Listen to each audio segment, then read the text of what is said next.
Eto mga SSS pensioners, pag-uusapan natin itong isang katanungan mula sa masugid nating taga-subaybay mula kay Sopa Empoy 98. Sabi niya, so next na hintayin namin ay Christmas bonus.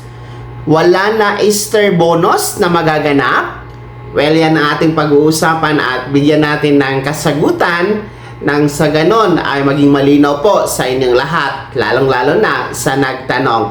Anyway, ito pong katanungan niya ay may kinalaman po sa pension increase na magaganap ngayong buwan ng June, no? Para sa mga hindi pa nakakaalam, ang inyo pong second round pension increase na dapat sana ay magaganap ngayong Setyembre ay mas maaga itong ibibigay sa inyo ngayong buwan ng June dahil nga po sa pagtugon ng SSS sa matinding presyo ng mga pangunahing bilihin ay nais nitong makatulong sa mga pensyonado kaya mas maaga na ibigay ang second round pension increase sa ilalim po ng pension reform program.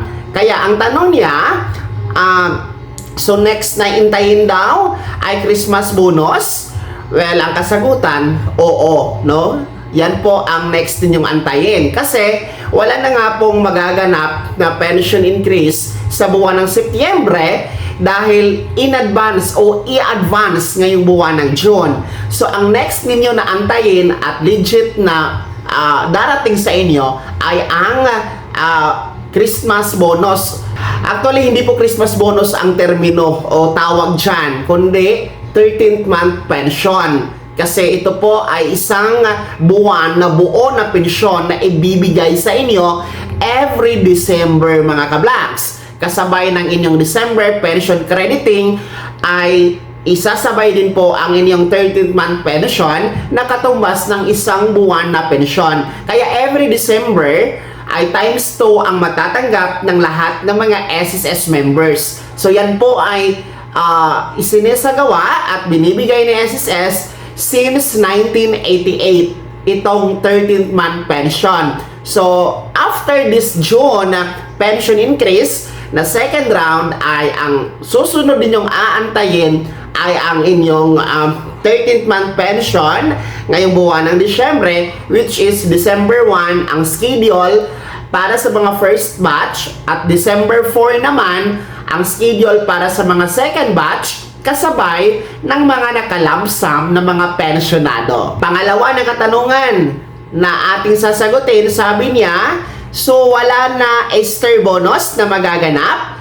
So ito pong katanungan na ito ay wala pa talagang tugon ang SSS.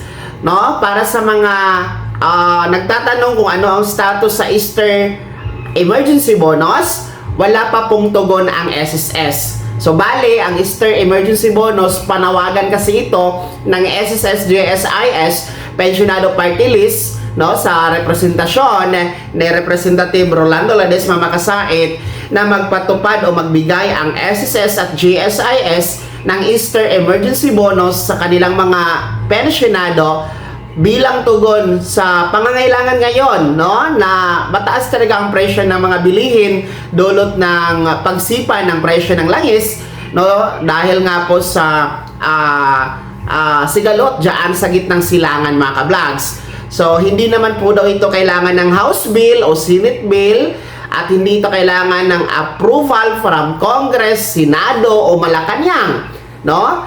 Kaya panawagan ito. Sa ngayon kasi wala pa talagang tugon ang SSS, wala tayong nababasa na updates o anunsyo kung ano ang tugon, positibo ba o negatibo, no? Well anyway, sa sinabi na nga po ni Representative Makasait bilang dating GSIS and SSS pensioners, hindi na kailangan ng approval ng Malacanang dito. So sana naman ay magkaroon po ng tugon, positibong tugon ang SSS, no, dito sa Easter Emergency Bonus. So, antayin na lamang natin, no? Kasi naghahanda ngayon ang SSS sa pension increase na maagang ang ibibigay ngayong buwan na June. Kaya, sir, or hindi ko alam kung babae ba ito or lalaki, sa nagtanong kay Sopa Empoy 98, I think lalaki ito. No? Sana nasagot ko ang iyong katanungan at sana maliwanag po ang ating nabigay na kasagutan. Shoutout sa iyo dyan.